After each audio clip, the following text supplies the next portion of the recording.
Good turnaround Tuesday, everybody. How are you? Dale here. Turnaround Tuesday, possibly getting a reversal in the dollar. I'm wondering if one of my teammates could help me. If you see my cursor, this is where I used to be able to enlarge the chart. Trading view seems to be a little different. Steve, Blake, Stell, anyone help me to show how I could? Hey, Coach. Yay, Stell. You see where my... Yeah. Yeah, there should be on my trading view. There's an extra area below where you're clicking, and there's a rectangular window icon. I mean, just like the one you have at the bottom right of the six charts. Toggle, yeah, just like that one. Maximize chart. Try that one. Got it. Okay. All right. Perfect. Thank you so much, Sal. No problem. All right. So we're having this nice move in the gold and the silver today. Gold pressing up here around 313. So yesterday I tried it. It worked. You know, got out here, got back in here. Gold looks like it may want to challenge the highs here. Never really gave up the ghost. So if gold could hold when the dollar is steady, is strong, euro was making new lows yesterday, what's going to happen to the metals when the dollar pulls back? And we are getting a little pullback here, potential reversal from 97.20. And I'm not looking for a lot, maybe back to 96.50, at the most 96 before we get a continuation move here. And again, looks to me like we could be getting a turn in euro. We cleaned out the stops under this low. Let's take a look at the divergence. So, yeah, I had some divergence here at 1260. So I think there's a chance we rally back to maybe 1360, 1380 in the coming days, which would be a shorting opportunity because I remain bullish a dollar. And think eventually, I agree with Blake. I've had this line for a while that we're headed towards 108, but good chance for a rally here. The off number is way up here, so I don't think we'll be able to reverse it. It's up at 1454. S&P's exploding to new highs. Looked like it was a little bit too pat at the 61.8 level. Let's see. Yeah. So even if we take out these highs, we haven't quite done it yet. You're not going to confirm on the 4 hour, maybe the 1 with this explosion. We'll see. So here we are, 2720. Looks like it probably wants to make a move towards, take out this high. Stell, was there news about trade or the government's not going to shut down in the U.S.? What lit up the market? Yes, today, there was. There was apparently a kind of an agreement between Republican and Democrat negotiators about getting just under 1.5 billion for increased security, increased barriers. I'm not sure exactly what it's going to be, but it's not. It's short of what Trump is asking for, but still, it's something. So they think, obviously, if McConnell is, except he's been fooled before, I guess it comes down to whether or not the president is going to accept it's way under the amount he was asking for, about $5 billion. Anyway, that's lighting some optimism. I guess the only other thing would be some type of deal with China that'll probably be pretty cosmetic and doesn't include, intellectual property, etc.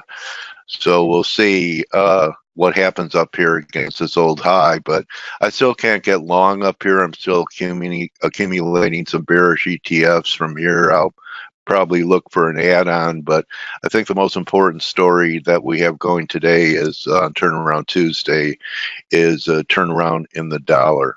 So, at least maybe back to the breakout. So you don't want to be pressing the euro here. I don't know if you want to trade it counter trend in the euro. I guess you could say there's no trend, but I'd love to see a rally back to 1380, short some Dixie here, looking for that pullback, because it's so hard lately to differentiate the individual instruments you know, which one's going to be leading, following.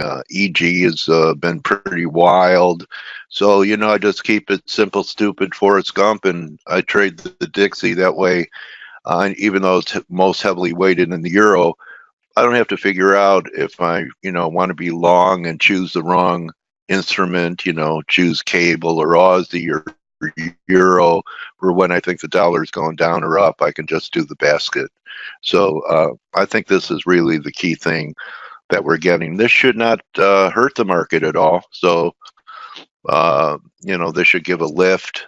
I was hoping for a rally in S&Ps, even though it's counter to some of the positions I have on, because I thought if this would happen, that we'd get a sympathy rally in crude, which is exactly happening here. So, looking at different areas where I may want to attempt shorts here, we're approaching the 61.8 level here, 53.87. And I think that this is still not the bottom in crude. So there could be some shorting opportunities, maybe 61.8 back here, maybe 78.6, but it's still my contention that what happened last week was negative, and we're trying to recover. Maybe we get a right shoulder here. The left shoulder high symmetrically is 53.80. So we're really almost there for a right shoulder. And when I look at the weekly, the off numbers back at new highs, and we take out this low here on the weekly, we could get some fib retracements that could take us back into this broadening formation. This is something Shy Girl drew this line. I love these lines. It was 1, 2, 3 drives. So if we fail from here without making new highs, I still think there's a shot for halfway back around 48.80, maybe 61.8 at 47.29. So stalking crude and looking for reasons to get short. Metals look good, dollar reversal. And now I know how to use trading views, so I feel like I've accomplished something. Still, thanks for your help, buddy. I do want to say this, though.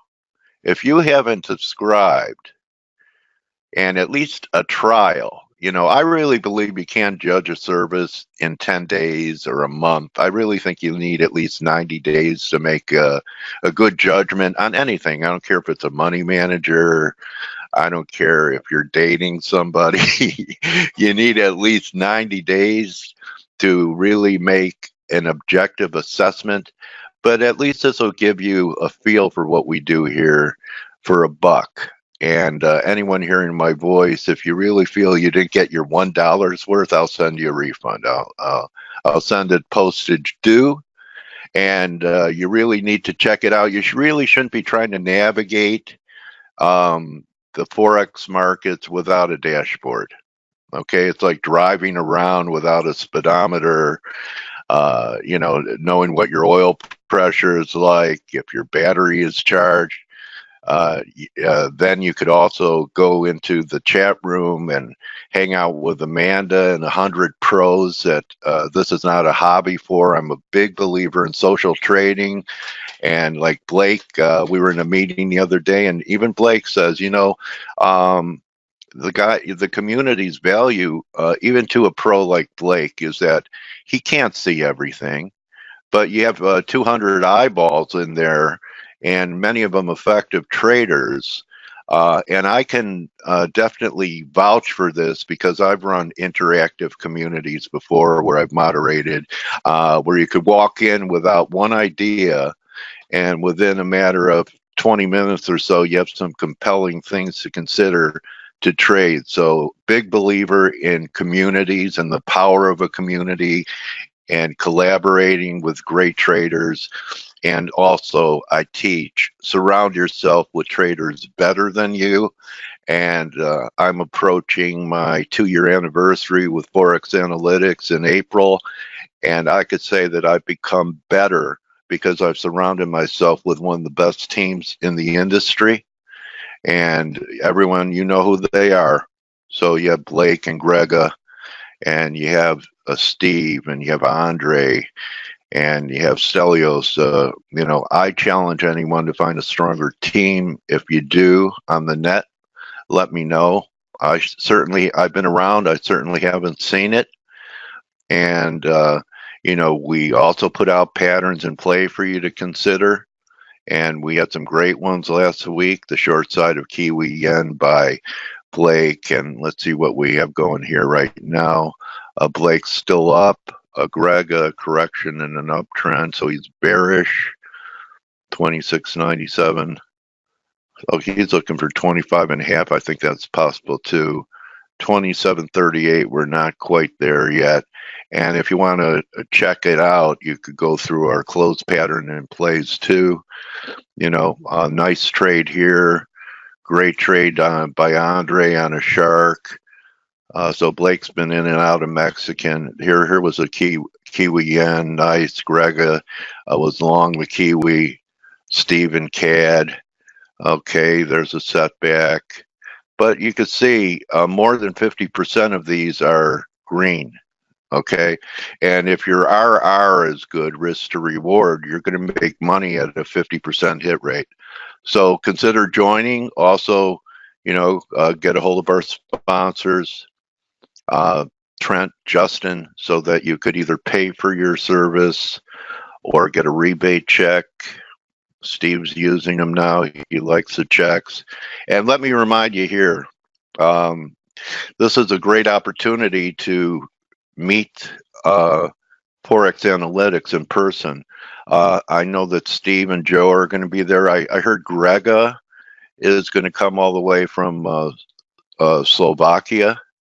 I believe he's in Slovakia, not Slovenia. I get confused with those. Slovenia, bro? Okay. Slovenia. All right. Yeah, all right. Well, I was closer to Blake. Blake says Croatia. No. Okay. We say Croatia for fun. We're having fun with him, you know, because a lot of people confuse, you know, Slovenia with Slovakia. So now we've taken it to the next step. We're calling him a Croatian. That's known for the war in the Balkans and everything, and God, what those people went through. Anyway, so Greg is going to be there. So I think that should attract some of our female subscribers. Greg will be handing out autographs, and Blake may or may not come. Huh? Greg is going to be handing out little pieces of his underwear. All right. Well, I'm going to stay in California. So anyway, Blake, what do you think? I'm Steve. You're not up yet. You're up pretty soon. But what are you guys thinking? Dollar's run pretty hard for a while. Looks like we've cleaned out some stops in the euro. Ripe for correction in the dollar and euro here. What do you think, Blaker? You know, I don't know. There's a couple schools of thought. First of all, I've actually sold a little bit of euro here in the 90s this morning. So, okay. I was talking to one of the guys in the office about this, and because he was going to take some euro short home. And, you know, which is a pretty sizable position. And I was like, well, you know, the DSI is pretty, it was pretty weak. I think we closed at like 10 daily sentiment index. We are below the trend line. We had a really bearish close below the channel support. So I don't mind being short here. I told him, I'm like, okay, I'll sell some when we get back to 113. And actually, I still have an order above 113. Maybe they need to go for those Novlos. Something I'm just noticing here before a turn. 112-ish. Is that what you're looking for? Maybe they clean out those stops there. Well, okay. So this is the problem that, you know, him and we were talking about yesterday. It's like every time we're down in the 112.50 levels, you know, for the last couple months, pops right back up again. So even though I see this as a, you know, broken trend line, we've broke the channel, I'm not really aggressively short, and I'm very nervous about being aggressively short. Like under normal circumstances, looking at this channel, breaking through the channel, most of the times I would be pretty aggressively short coming down through here, through the 113 level. I'd be in like maybe double the position of my normal position size. Right now, I'm actually in a half of my position size, or actually a third of my position size. I should take that back. So it tells you about my confidence in continued dollar strength. You know, the DSI the reading was pretty high. I mean, or pretty low. Excuse me. We came in at 10, and that does make me a little nervous. And it's not like daily sentiment index can't get down to 6 and 8 and stay down there for a couple of days, but it's just that is a kind of a rare instance. Now, the one thing that I think the dollar has going for it, though, is that I do think that the S&P at current levels is a short. Now, I'm not short the S&P right now. I'm considering it actually, but I'm not short the S&P at this very moment in time. Now, do I think it's a good short here? Yes, I think it favors shorts at current levels, and if the market does roll over, I think the dollar is going to be, at risk of continuation. Now, there was another thing that another article that I read yesterday that I thought was pretty interesting. It was just it was a Bloomberg article. Any one of you guys can read it. One of the reasons why the dollar has really gained strength is because the Fed, basically came off dovish, and people are wondering, well, why did the dollar turn higher as the Fed got, more dovish? And the expectations that the rest of the central banks are going to turn dovish from current, from their current stance is the reason why. So people are in the camp of, well, if the Fed is dovish, the ECB, the Bank of England, everybody else, it's going to be a global phenomenon rather than anything else. So I thought that was an interesting take on the market. Now, is that the reason why? I don't know. But as the dollar index came off the 200-day moving average, it came off triangle support. We never broke down. That did give the dollar the risk of a move higher. Now, if you follow like harmonic patterns, we're probably, this could be viewed as more of like a Gartley type of pattern too. So you got to be a little careful here. That's why I'm not aggressively long the dollar at the moment. I'm short some euro, and my cost average is at 112.92 right now, and 93 actually, 92.9. So it's basically 112.93. And I'm not, like I said, I'm not aggressively short. I've got my toe dipped in because I think we have to break through the lows of today, which was 112.50. Well, we really just need to take out 112.50 and then 112. And then if we take that out, then I think it opens the door for 111.50, maybe even as low as 110 moving forward. But first things first. Hold on one second.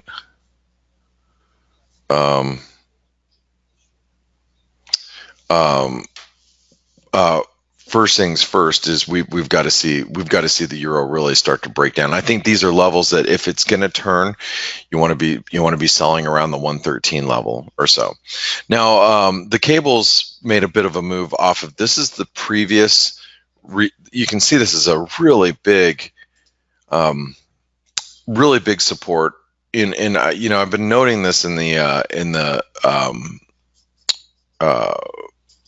analysis here at the 128 level, and we came down to 128.32, and then we've bounced. The cable's looking a little bit better at this moment. It's bouncing just a bit. We're near our highs of the session, but I'm not really doing anything with the pound until I see some definitive news from the UK regarding Brexit. I'm kind of leaving the cable alone at this moment. The Aussie. We closed at breakdown territory yesterday. We're bouncing which risks a false breakdown. But I think this has more to do with risk appetite and risk aversion. I wouldn't be too carried away with the Aussie at this moment. I'd rather be a seller than a buyer of the Aussie.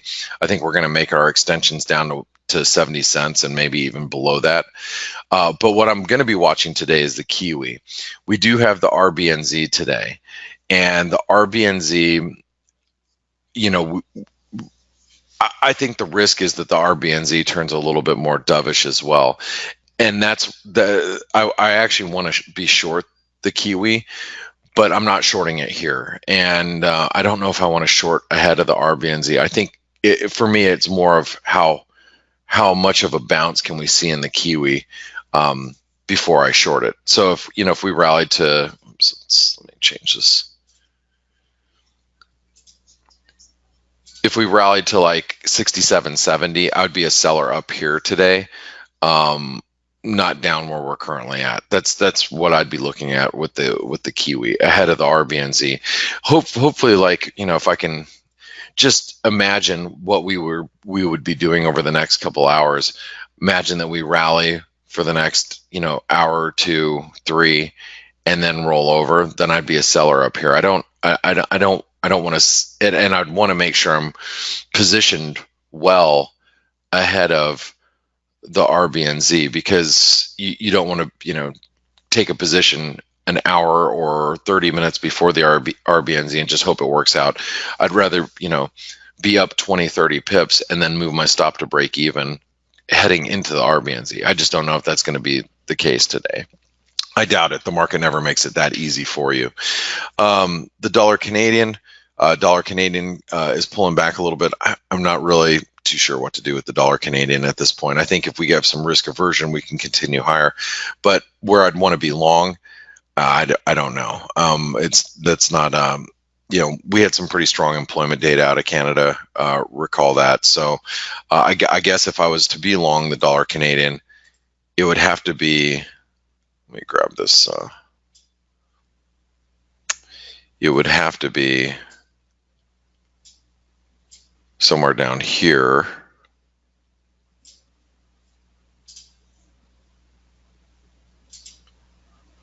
Down at 132. That'd probably be the place that I'd rather be long the dollar Canadian at this point. The dollar Mexican peso is coming back down to the breakout point.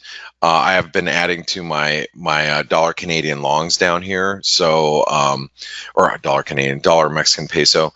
Now, the reason why the dollar Mexican peso broke out yesterday is this very weak industrial production numbers, and people really believe that moving forward, that's going to weigh on Mexican GDP in a very big way. There's actually, I read Barclays, Goldman Sachs reports yesterday about how that could really turn the tide for the Mexican economy.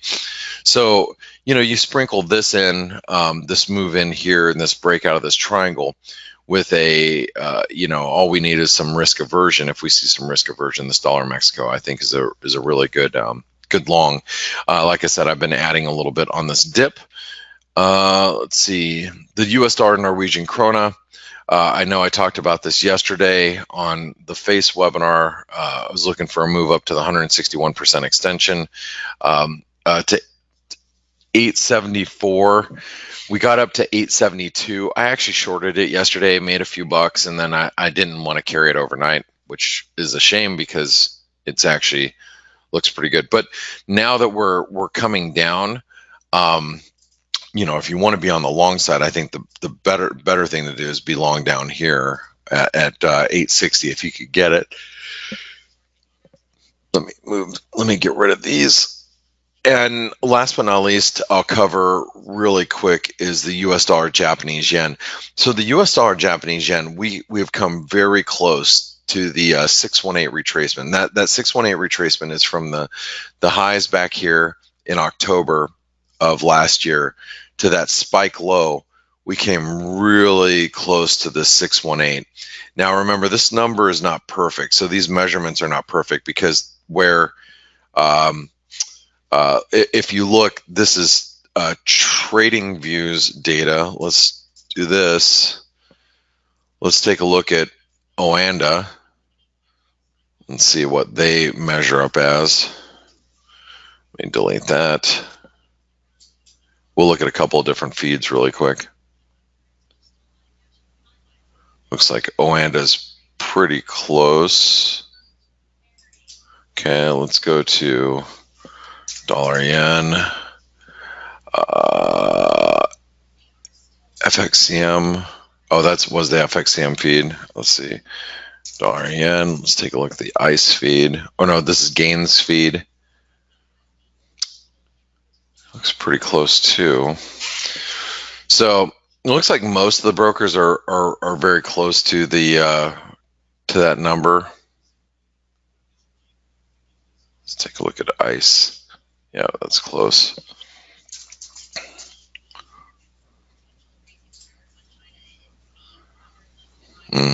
Let me delete this.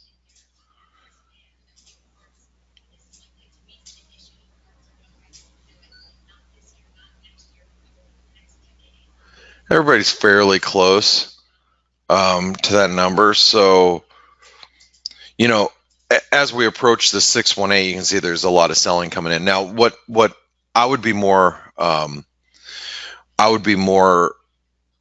inclined to do is sell a failure below this 110.20 level.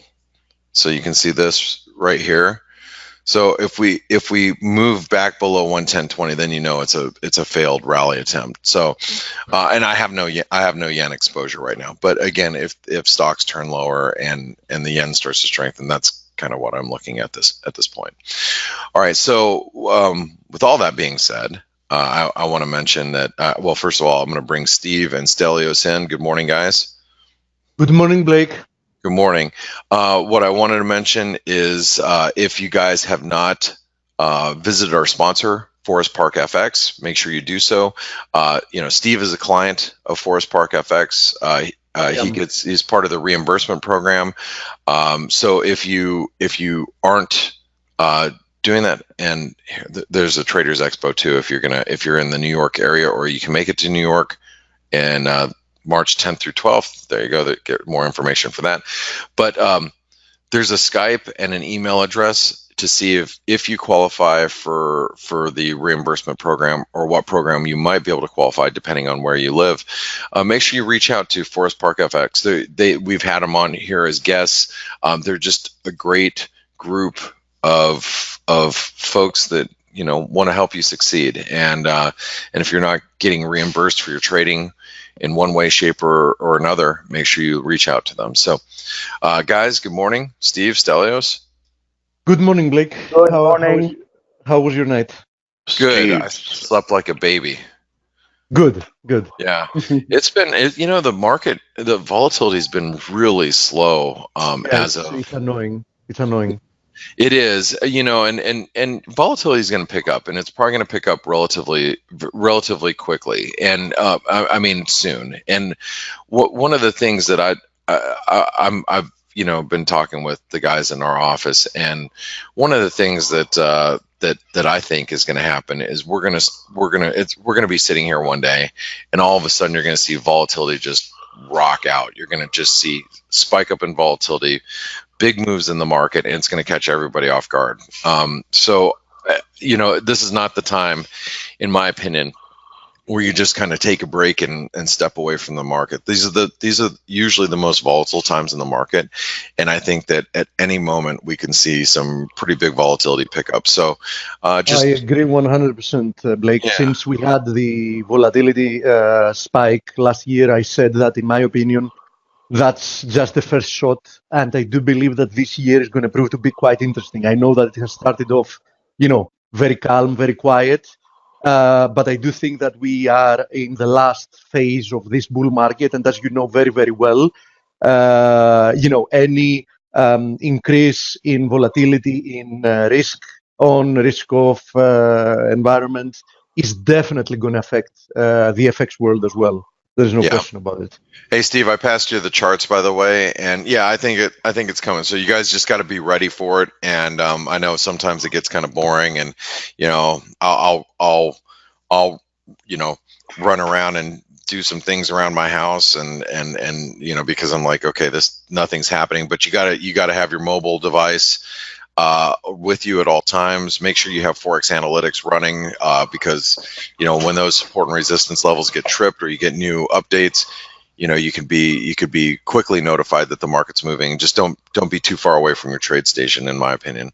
But I hope you guys have a great trading session. Good luck today, and I'll see you all tomorrow. Good hunting, Blake. Yeah, you know, it reminds me, Blake, I heard this once. To be there for the good times, you have to be there all the time. For sure. Yep, that's right. All right. Speaking of which, speaking about good times, we have Grega that's going to be joining any minute now, within the next 5 minutes. So it's a good thing, because to be honest, I don't have much to say since very few things have moved since yesterday. So, you know, those of you that were here yesterday, more or less, you know what I think about the vast majority of the tickers. Since, how about selling this pop in crude, Steve? We rallied 61.8 back from the high of the move to, I believe, Monday's low. In a day, we rallied back 61.8. So I think that we still don't have very clear price action. Welcome, okay. Grega. Hey, Grega. How are you, buddy? I'm fine. But since you mentioned it, why don't we have Grega begin from there? Grega, I just passed you the screen, by the way, mate. Yeah, just a second. So we can have a look at the markets today. Anyhow, you know, the only thing that's actually worth mentioning since yesterday is that we had a breakdown in Euro USD. I expected that the next move would have been lower. USD Swiss was leading the breakout to the upside since, you know, some time ago.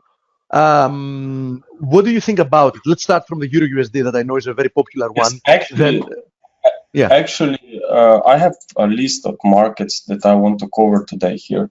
And you have 30 minits, so I'm pretty sure we can go for it. I mean, I'm pretty sure we can cover the. Firstly, yes, euro dollar, as you said yourself, I just think that you mentioned euro dollar, that it's still unclear because we are just actually moving sideways since summer of 2018. However, we have seen a very nice move lower.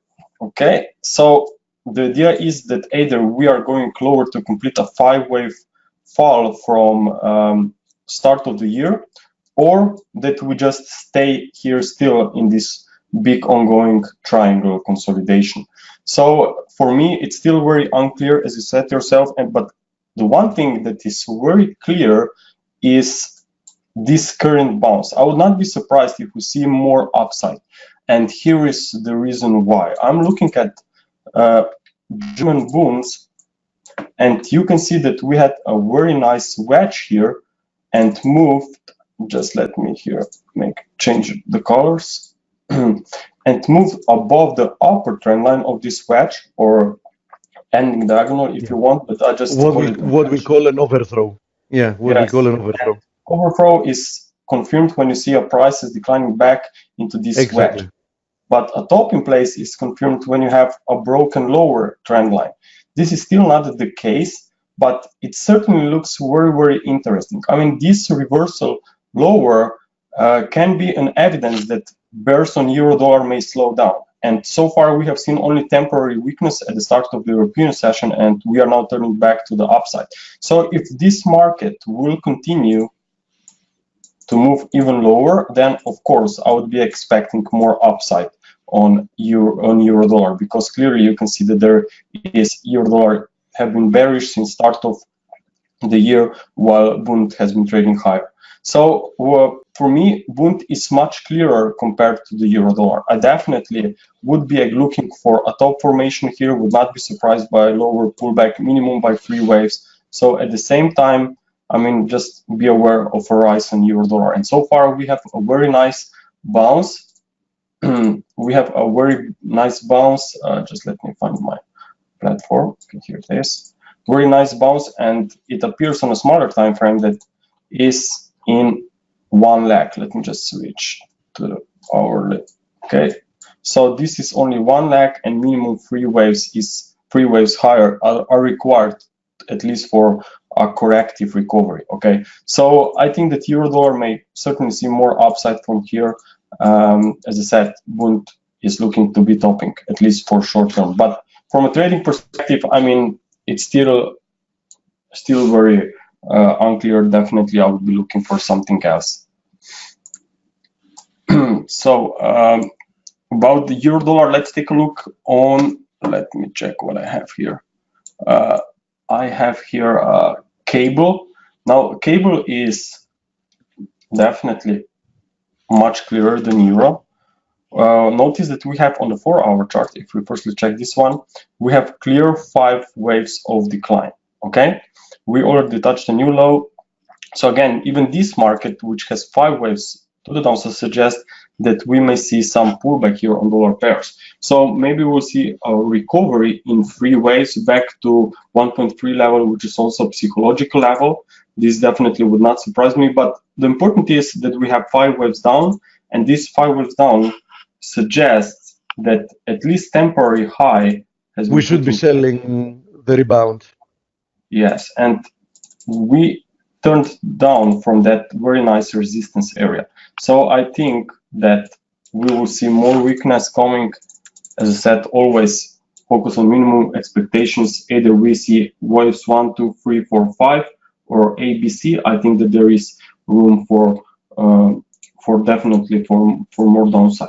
This spike down there, I'm not sure really what happened. Definitely for multiple reasons. A retest of 130 is going to provide an excellent opportunity to sell. The 200 daily moving average is there. It's a zone that has been acting as support resistance multiple times in the past. As you said, from an Elliott wave perspective, it's also a good level to see continuation lower. So I do think that 130 is an excellent risk-reward opportunity to short. Yes, and I would be looking for a move back to 1.2670 around there. There was some interesting spike. I'm not really sure what was there, but certainly some Brexit news, I guess.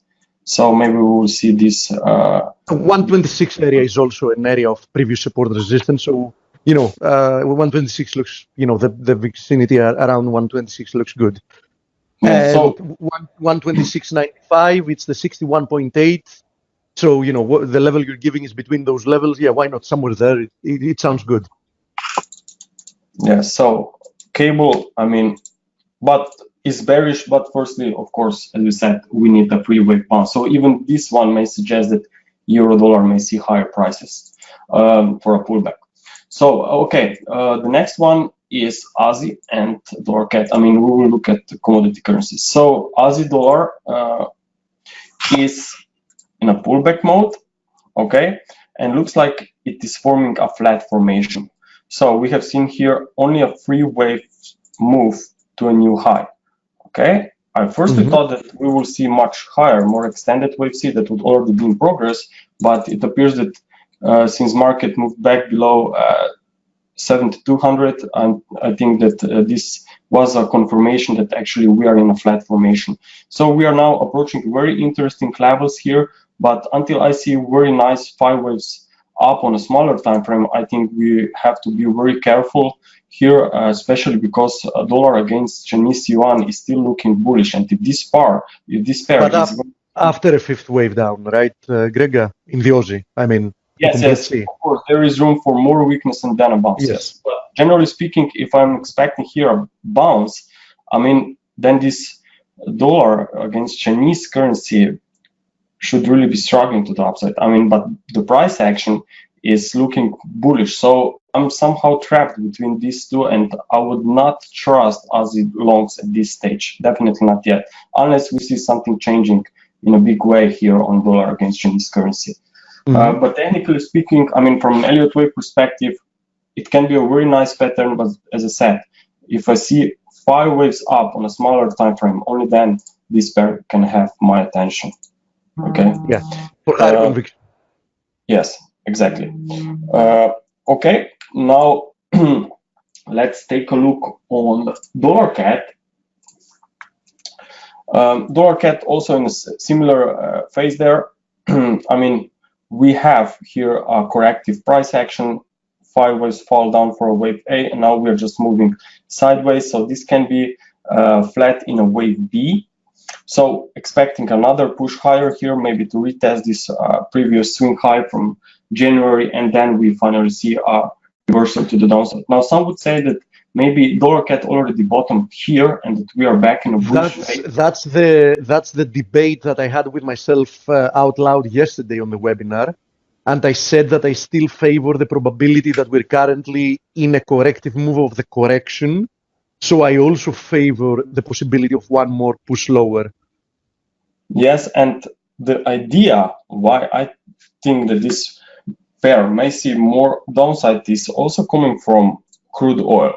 Okay. Yeah, I said the exact same thing actually. Plus, I would have liked to see a bigger retracement if that was to be wave C. But I also think that crude is probably looking good for more upside later on. So, you know, that was my concept exactly. So we agree 100%, Gregor. Yes, I mean, if we look at the higher time frame chart here, then we can clearly see that this is only one leg from the lows. Yeah, exactly. So exactly. After a pullback, I just hope that we will see a deeper pullback here for wave B. We will be looking for more upside here. So during this phase, when you see ongoing wave C higher on oil, dollar CAD may certainly see more weakness. So I presented this here on the right. You can see dollar CAD. If we see maybe another push to the downside, then we will see dollar CAD maybe turning down at the same time when actually crude oil may complete this corrective wave B that I'm tracking. Okay. Also, let me just check my notes. Okay, here we have also dollar against Mexican peso. This is also, as you know, linked to crude oil prices.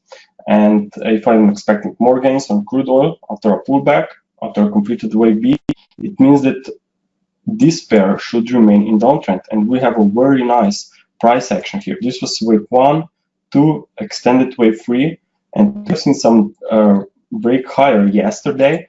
But normally I don't trust Monday flows at all. So I would not be surprised if this is only going to be wave C of this free wave recovery. What is probably the most important for me at this stage is that this was the triangle in the middle. So it means that this cannot be wave 2 and you are not now in wave 3, but rather in a wave C.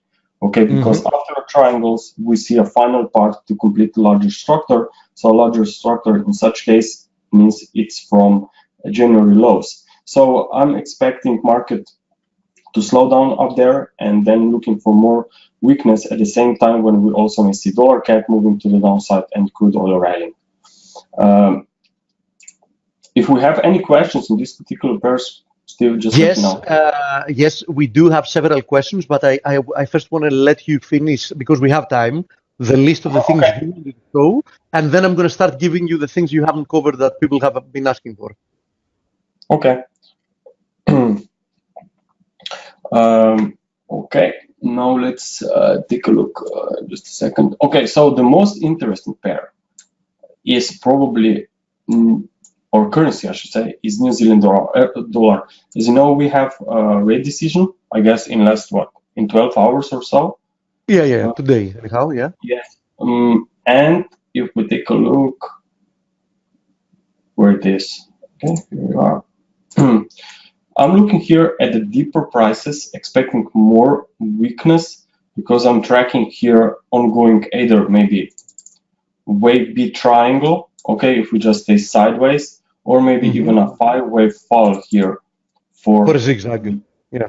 Yes, but in both cases, I think that more weakness should be coming after a bounce. So either after wave B, okay, for within a triangle, or after wave 2 to make a wave 3, wave 4, wave 5 down for a wave C. But in both cases, more weakness after this pullback. So New Zealand dollar is in a bearish track. Okay. And this is a nice area. This is a nice area that we currently are for an initial bounce, because we're currently testing a confluence of supports. It's the 61.8 of the last move. Yes. Higher and the previous low, as you see. So perhaps an initial reaction higher from here would look quite nice, from a technical perspective. Yes. So we have New Zealand dollar that is turning bearish, and we have euro dollar potentially searching for some supports down there because of bull market. So if we take a look at euro against New Zealand dollar, what we can find here is that we have a very clear path. We have a 5 waves down for a wave 1, and now it looks like that we are unfolding ABC recovery, and this wave C is still missing. What is probably the most important is that this first leg of this wave C has characteristics of an impulse. So here this waves 1, 2, 3, 4, and wave 5. So more upside after a pullback. And looks like, isn't there a chance that this, instead of a zigzag, can also end up being a triangle? Oh, of course, in this case as well, we should expect more strength from here, but less than if here. It's a zigzag. Yeah. Yes, of course it's possible, but again, more upside. If I just label it like that, more upside after wave A after wave B into wave C. So in either case, I think there's room for more gains. So what I really like is that so far we are already seeing a very slow price action. This is much slower price move, than the rebound that we had.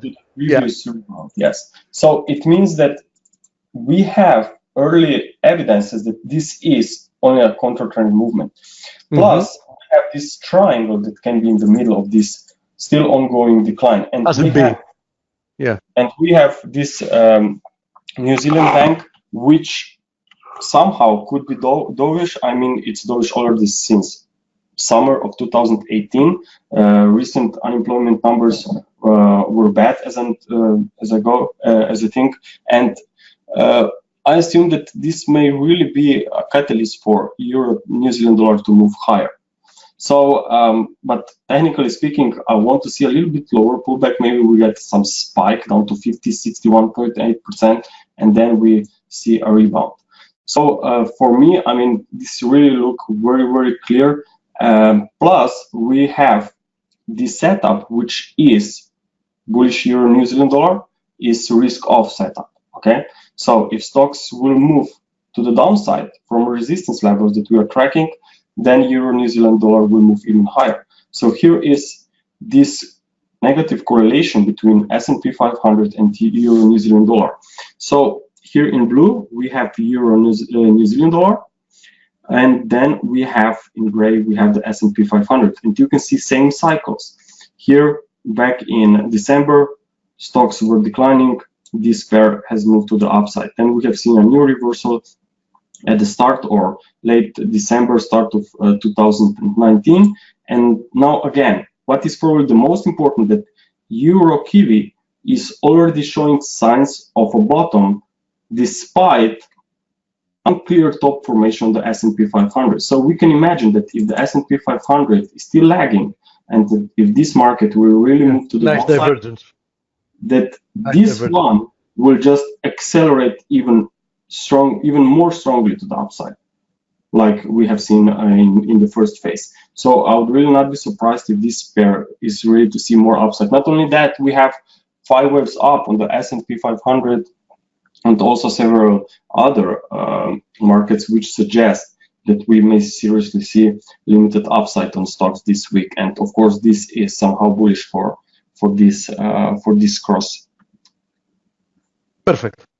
Anything else before I go? Yeah, I saw Martin that he answered your question.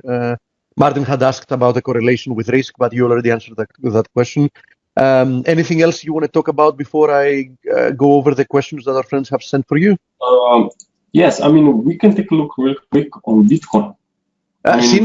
Before we go to that, since you are already at the Kiwi, one of the questions had to do with pound, among others, with pound Kiwi. So since you're covering Kiwi pairs, why don't you also go over the pound Kiwi? Oh, let me just take a look.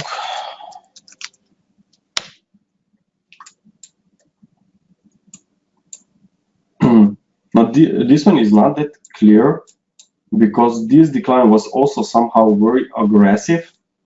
Yeah, but on the other hand, the rebound looked quite aggressive, and the pullback from there. Yeah. So, I mean, technically speaking, even if we see somehow wave P. We may see probably retest of this 1930 level. It was swing high of this wave 2. Now, if this wave 4 swing resistance did not help here, which normally should after a pullback, then we can look for resistance, potential resistance levels or target in such case at the area of a former wave 2 of the same degree. Yes. So I think that there's room for more gains here. Anyhow, between Euro Kiwi and Pound Kiwi, it's more than obvious that you favor the Euro Kiwi having a more clear view. So you know, yes. you would rather trade that. I mean, so I think Pound, it's so hard to trade for the last. I agree. I agree 100%. 2 months. I mean, it's and why do it? Why do it? I mean, why Brexit, and which can cause a lot of spikes on this particular currency. So it's very hard to trade, to be honest. Yeah, and as I've said multiple times, there's nobody that is forcing you to trade something. So why get involved with something that doesn't feel that clean? You know what I mean? So you know, there are so many other things somebody can trade, right? Yeah, sure. Okay. Then we have an obvious question about the S&P. Does Grega, let me actually read the question exactly. Does Grega ever scale into a position when the trade is negative? Example, S&P 500. Would he consider getting in now and using the same stop? I'm not sure I understand the question. Yes, I understand the question. I mean, sometimes I scale into the position as well. So if I have maybe, let me just give you an idea here. Let's assume. Okay. And since we're using the S&P as an example, it's a good idea if you also show us your outlook for S&P besides answering the question. Firstly, I will answer theoretically. So if I see 5 waves up, okay, and I'm not really sure if this market will just continue straight to the upside or we will see pullback or no. Sometimes I take the first entry with my 1/3 or 1/2 of position at the highs because I'm not really sure if we'll see an explosion to the upside, just straight continuation or a pullback. But then if I see a deep pullback, I still sometimes have a room with my position to add at the lower, better prices. But of course, at this stage, stop loss should be the same at the invalidation level. So based on the questions with the S&P 500, I mean, if I would have room to add to my position, of course, it's still available to trade because the position was still not invalidated. I mean, the highs were not passed yet. Make sense? Yes. Okay, so we can, I mean, you asked for Catherine, don't worry. We're going to go to I interrupted Grega. I also have exposure now in Ethereum, so don't worry. We won't forget covering the cryptocurrencies as well once we finish with the rest. Grega, what about your outlook in the S&P? Okay, just a second.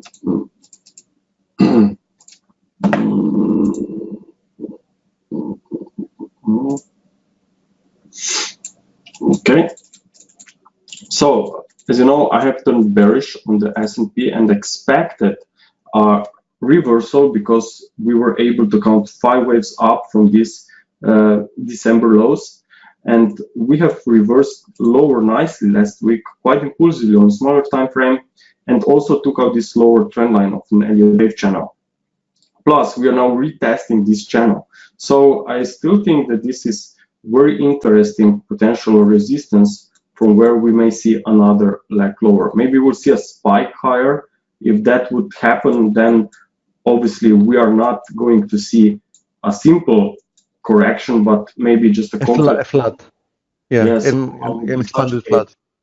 I would be looking for something like this, yes. Most likely.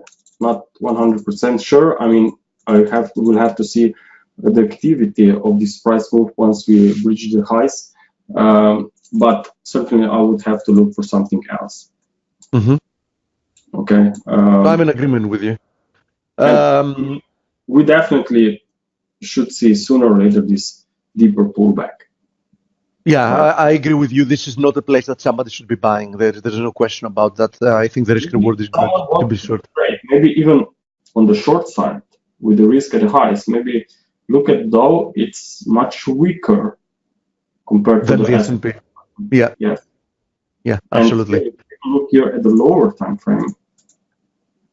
Okay, now this is looking impulsive, and this so far is looking corrective. So maybe these current levels here will hold today, and if we see maybe even turn around till the US close, I think that we are setting up for more weakness.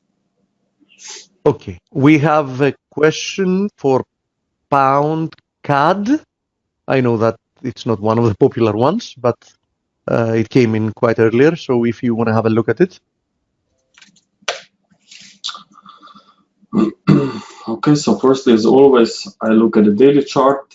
Yeah, first of all, the first thing I see on the daily chart is that this move higher, that last part of the move higher is extremely choppy and overlapping, which tells me that it's corrective. More to the right. I mean, that little last part, yeah, it's clearly a correction. Exactly, and then we have an ABC bounce here. And I will be looking for more weakness here. I agree 100%. So not looking good for Brexit. Yeah, very true. Okay. Daily chart also to make a quick coverage. I mean, very choppy, slow, overlapping. Yeah, this is the textbook of a correction. This is textbook correction. And really. This was so far a very nice reversal, as I see here on a smaller time frame. There's 1, 2, 3, 4, 5. Maybe we get another push higher here and then a drop. And then lower. Yeah. Yeah, absolutely. Now, I mean, I would call this short-term, at least short-term bearish, as long as we are below this level right there. Okay. We have then a question about USD ZAR, the USD against the South African rand. Yes. And then it's interesting to see what you think about the two popular cryptos, Bitcoin and Ethereum. Okay, so here dollars are, I mean, anyone who is familiar with the Elliott wave principle see this as a very clear pattern. Strong move, impulse. Corrective move, lower. Corrective. We also reversed with this move back into the one of the previous corrections here. So not only that, we are seeing very nice bounce from there. And as I noticed earlier, this bounce is impulsive here. So, I mean, I really should pay attention. And if you draw the trend lines, you'll see that this also lines very nicely. The whole corrective move lower lines nicely as a pennant, like as a large pennant. Not a channel, a pennant. Yeah. So now if you change the lower, yes, I understand. I mean, it's certainly what I really like probably the most about this one is that even from here we had these 5 waves of decline. Okay, so if I label this waves 1, 2. Maybe this is some kind of flat 4, 5. So we should be turning higher here in 3 waves.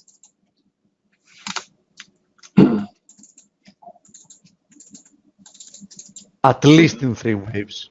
Yes, I would keep an eye on this pullback. And so interesting support, of course, should be at the former area of this 4th wave, one lesser degree.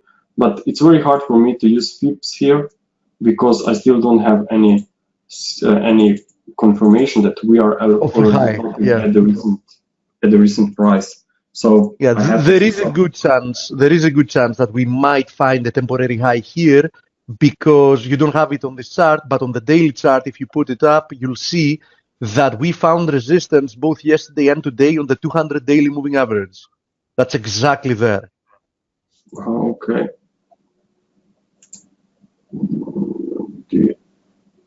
I'm not really sure where I have this It's okay. I'm telling you, certainly. I have it in front of me. It's the 200 DMA. I mean, definitely looks nice. Yeah. Okay. We have also a question about Euro stocks. Sorry, I forgot about it. Thank you for reminding me, Neil. We had it since before, and then we can have a look at the cryptos. So Dale can start his interview. Any view? We will look in which one now? Euro stocks.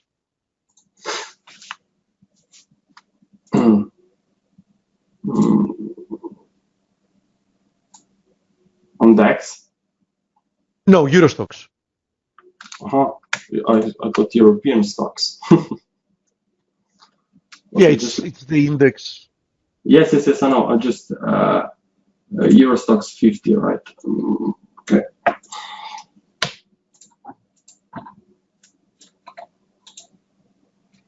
Okay, so here we have 1, 2, 3, 4, 5. Okay, I can see the pattern potential. Was 1, 2, probably an extended wave 3, triangle for wave 4, wave 5, and now we are in an ABC, likely. Pulling back, yes. What I really think that we may see an ABC pullback here is because we have this open gap. Yeah, and we need to cover it, yeah. Yes, and if we will cover it, we will make very nice reversal then from current levels. So it would probably confirm the fact that we are really going to see wave C ahead. So waiting for a pullback and then more upside. Perfect. Now let's go over the cryptos so Dale can start his interview. Yes. You are bullish from here, from what I understand. I am as well. I prefer Ethereum actually. I've bought some Ethereum through a CFD. What do you think is happening here with Bitcoin and Ethereum? I mean, we have a very after a long time we had a very nice bounce, and I was quite surprised because of this very deep pullback. But still, the last fib, 78.6%, held very well here. And not only that, we have seen a reversal up from this ending diagonal. Ending diagonal, yeah. And what I like, again, is a very sharp move and slow retracement. It looks like a correction, so watch out for another push higher here. Definitely would be expecting a retest of this higher, of this upper trend line. And if we can take this trend line out, then I think that we are poised to see even higher prices. So for the short term, I'm bullish as long as we are above this Fab lows. What about Ethereum? I think it looks even better from a basic technical perspective, at least. I like it even more than Bitcoin.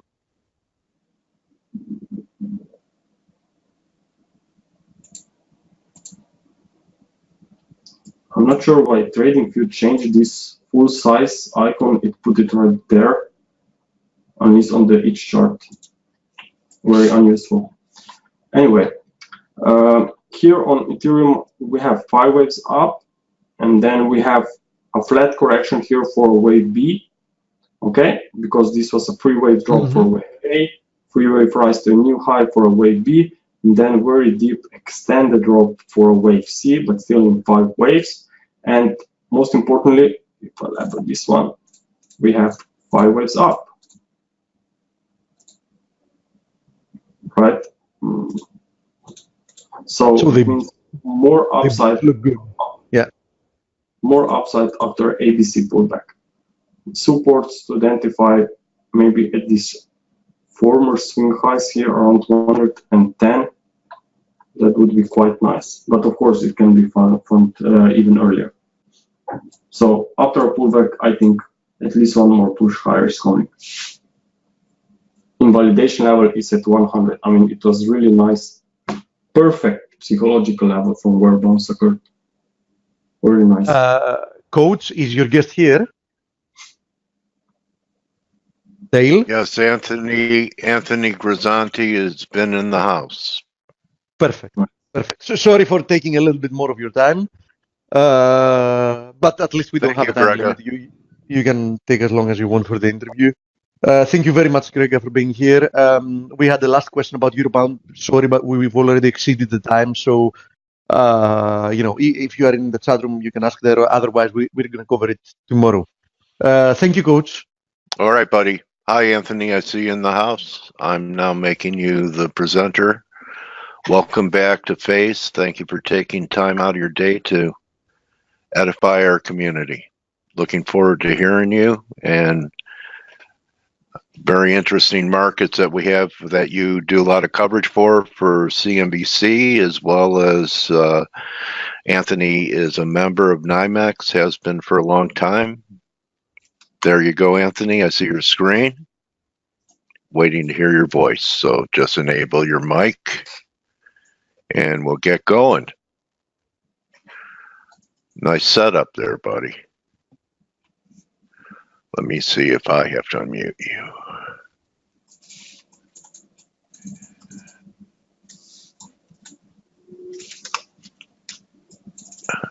Okay, you're on the phone, so can hear you now, Anthony. How are you? I'm doing well. How are you?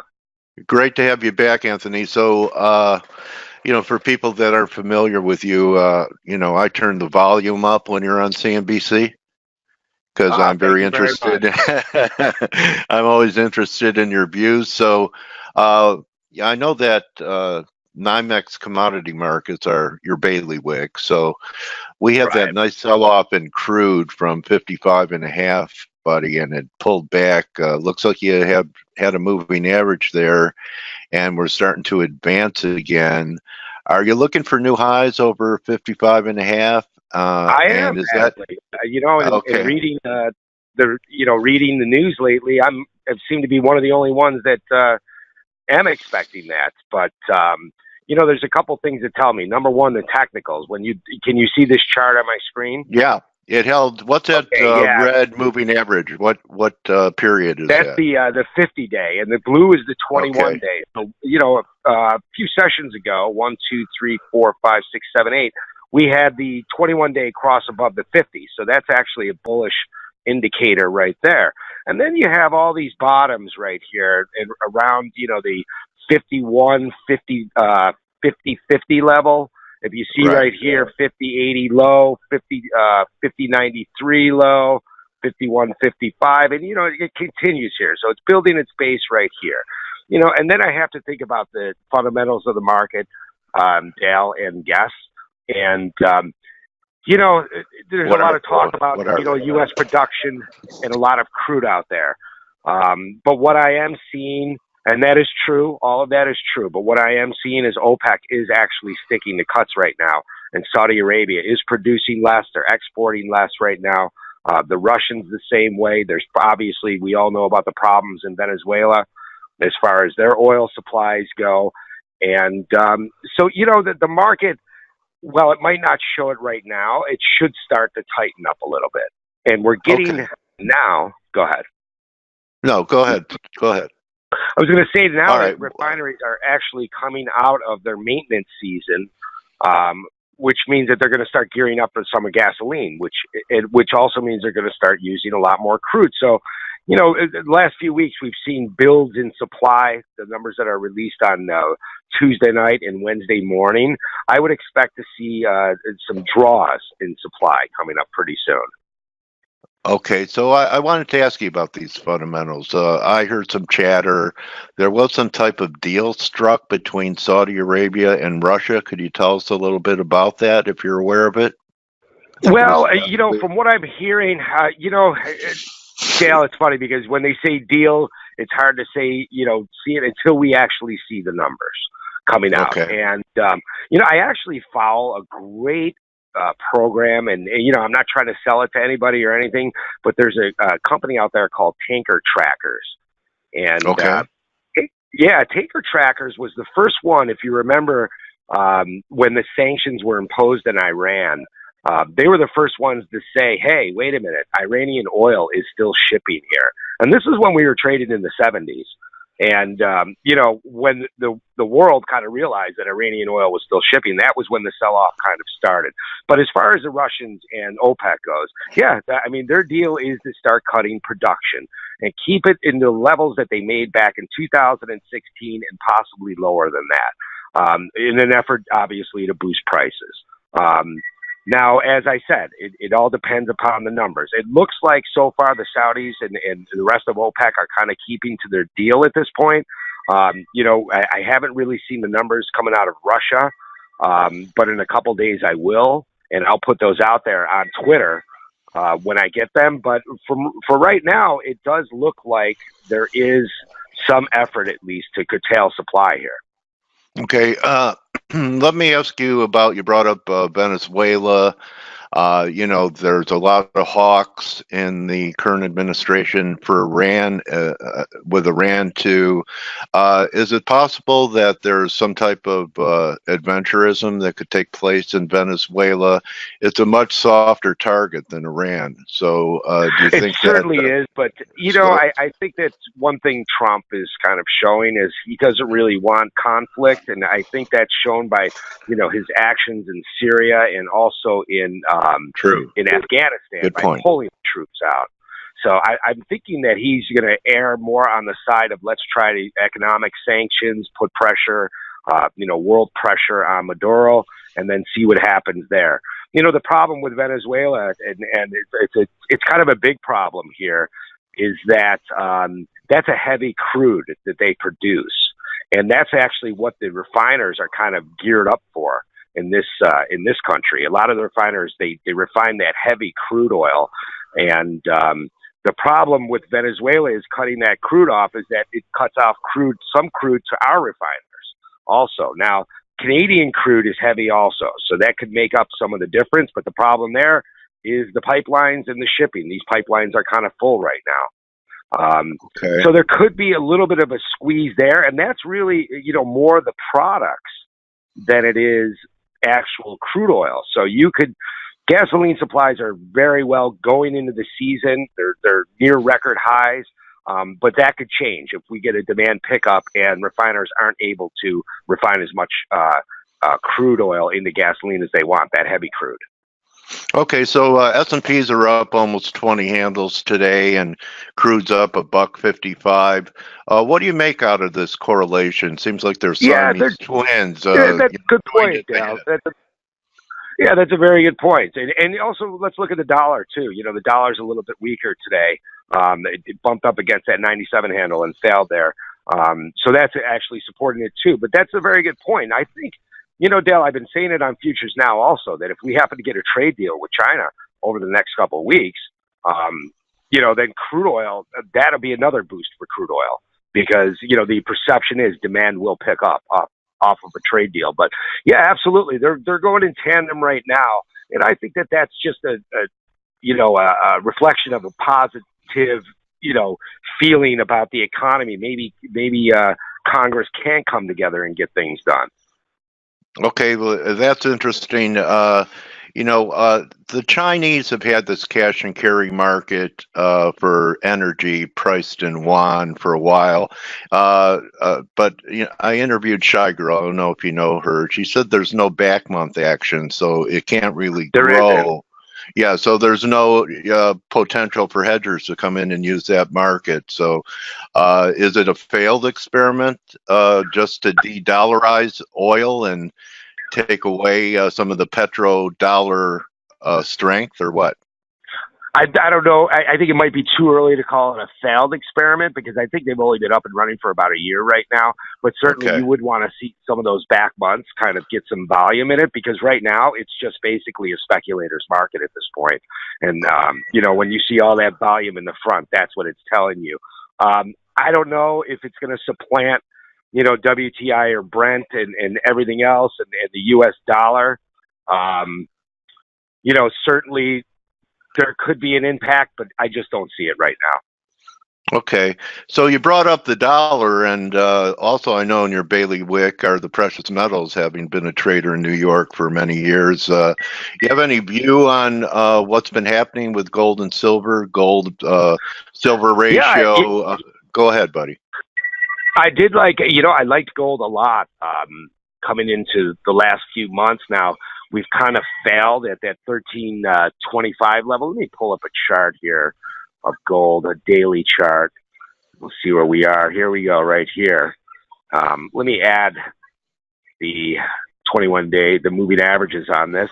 Yeah, I mean, this chart actually looks good. To me, it looks kind of like almost like it did in this area right here. Right. Where Just the market kind of rallies, takes a pause, then rallies again.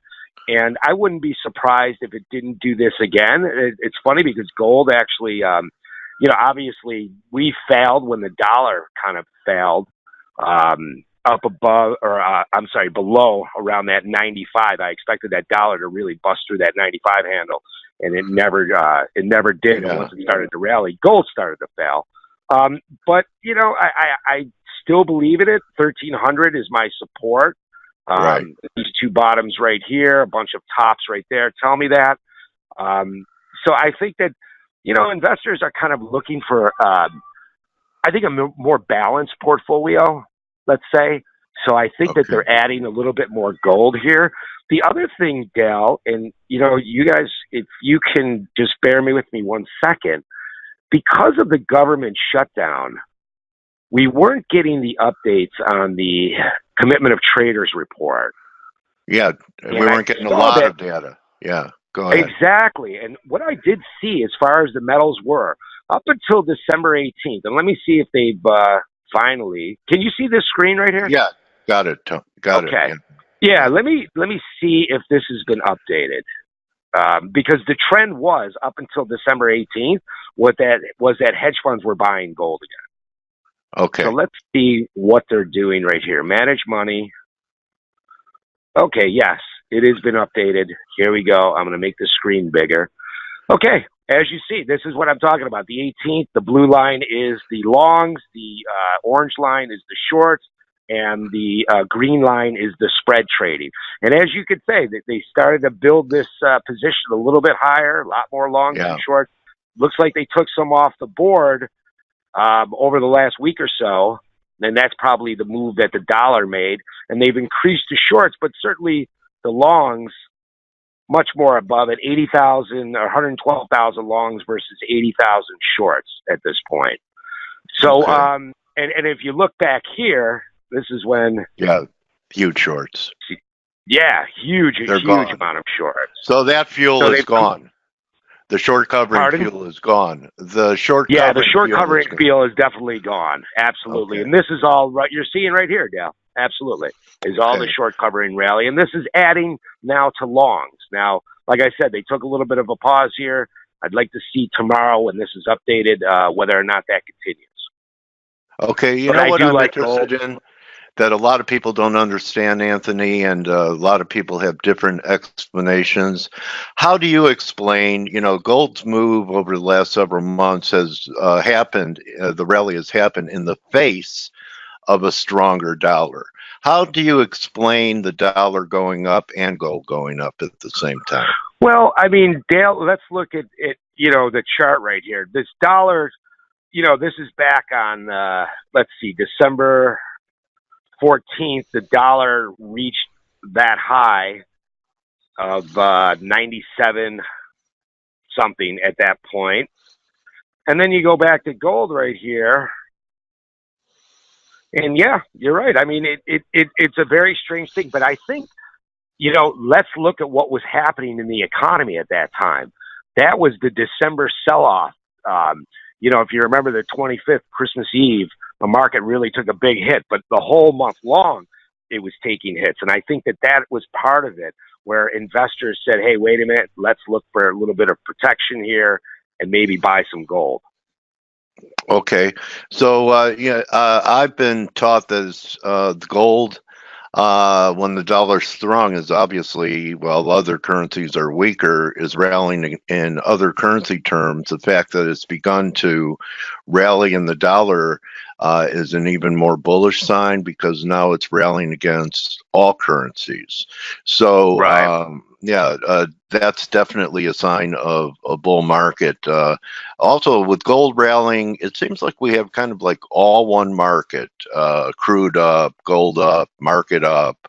Have you noticed that it's kind of like all the markets are kind of like a balloon where, when there's thoughts of easy money, everything goes up, and when there's when there was talk of a tighter money, everything goes down. Have you ever seen an environment like this before, where everything kind of just a matter of degrees of how much higher something, or relative strength or weakness, how much something goes up compared to other instruments? It's funny, Dale, because I said that there's a lot of investors or money managers out there that are in their early 30s, and they've known no other market than the Fed, kind of massaging things along. And, when Jay Powell kind of did his pivot last month, about curtailing interest rate hikes and things like that, and looking at the data and everything else, I mean, that just gave everybody the green light. And from almost that day on, you saw kind of commodities lift their head up and equities lift their head up. So, yeah, I mean, it's a bubbles. We're either reflating or deflating everything. There's no differentiation. I probably think it's a reflation of things right now. And, bubbles are obviously, they're ugly when they decide to finally burst. I think this kind of, you're trying to see a massaging of the market through the troubled times. And the troubled times, I mean the trade deal, Brexit, things like that. But I truly believe that the underlying fundamentals are pretty good right now. Earnings have been pretty good, that if we do get a trade deal and they do get a Brexit deal, it's going to be justified that these markets are higher right now, because a trade deal means more demand for commodities. And, and also for, the equities market is better because obviously half the S&P countries export, or companies export. So, and the same thing with Brexit. Okay, so let's talk about demand coming back. There were a lot of copper bears out there for a while, and copper's turned around. Bear market rally, or is there more to this recent pop in copper? Anthony, well, I think it's popped on optimism, but I think we're going to need a little bit more. I do have that chart here too. Let's pull that one up. I figured you were following Dr. Copper that has a PhD in economics. I follow all the commodities. So you see right here, Dale, this is the spot right here, 285. Yeah. Yeah, you see this? Okay, we got these two highs going back November 20th, 284.60. And then we've got here December 3rd, 284.70. These highs right here where it failed, that's the spot right there. So I think that, yes, we could trade probably pretty much in this kind of range right here from 73 to 85. But I think that for this to really to pop above that, you're going to need you're going to need a deal, and a deal that we can look at and read about and say, okay, this is it. Yeah. And then you're going to see copper really pop. Okay, because I say copper's about construction and gold's about destruction. So, they both have different stories. Copper much more economically sensitive, gold being more of a hedge. Anything else on your radar? Anything else on your radar, bro? Natural gas. Let's look at take a look at natural gas. I'm glad you brought it up. Okay. Yeah, that one is just really, look at these moves right here. This is our high back in November. This was that early cold we had to the season. And we came in, at this point, about 20% less in supplies than last year at this time. And this was when we got that first blast of cold weather. This is what popped it. But then, you know what happened? It actually got a little milder. And the winter hasn't been as bad. So this is the sell-off. Production has been amazingly good right now. But if you look back here on the bottom of these charts right here, I'm going to eliminate this line because this is not good. But right here. You ever seen natty gas this volatile before? We've had cold winters before. I did years ago. It actually traded up to $12 at one point. Okay. All right, and So, that yeah, was a weather shock too.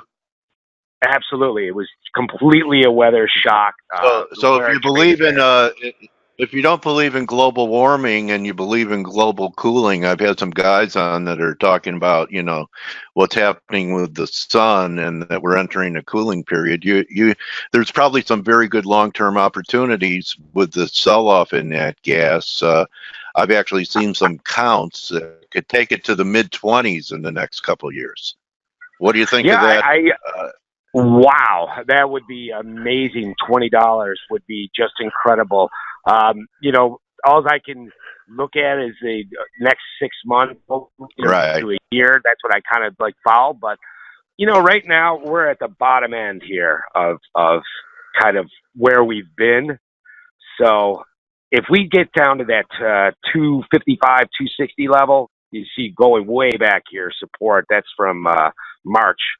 I would almost take a shot and buy it here because it should hold. Okay. But production along with that, along with crude oil, Dale, they've been fantastic. Usually when you go search for crude oil, you'll find natural gas at the same time. Okay, so the frackers, do they ever go out and just look for nat gas, or is it always crude first and No, they'll look for nat gas too, especially when you're talking areas like the Marcellus Shale and things like that. But when you're just strictly, you know, looking for crude oil, most of the time you're going to find natural gas along with it. And production in this country is just really, for natural gas, is just amazingly strong. I would think what would really pick up the market, Dale, because our prices are a lot cheaper than they are in Europe. Yeah, they are. Now. It's what, to be able to export overseas? Exactly. There's a plant that's up right now, and there's another 2 that are coming online.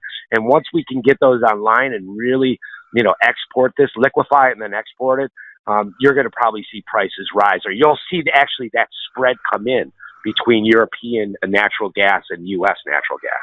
Yeah, so that'll be great for the consumer. Just like the tax. Right, exactly. Huh? Yeah. That'll be great for the middle class trying to heat their homes in the winter. I'm sure everybody felt it when they got that December bill. Yeah. Well, Anthony, God, what a pleasure just talking to you about the markets. What's the best way besides Twitter for people to follow you, or is that the best way for people to do it? Yeah, the best way is Twitter. If anybody has any kind of a question whatsoever, they could direct message me on Twitter. I leave that open, or just throw me an email at drz90AOL. I'm old school email. Oh, I have an AOL too. People make fun of me.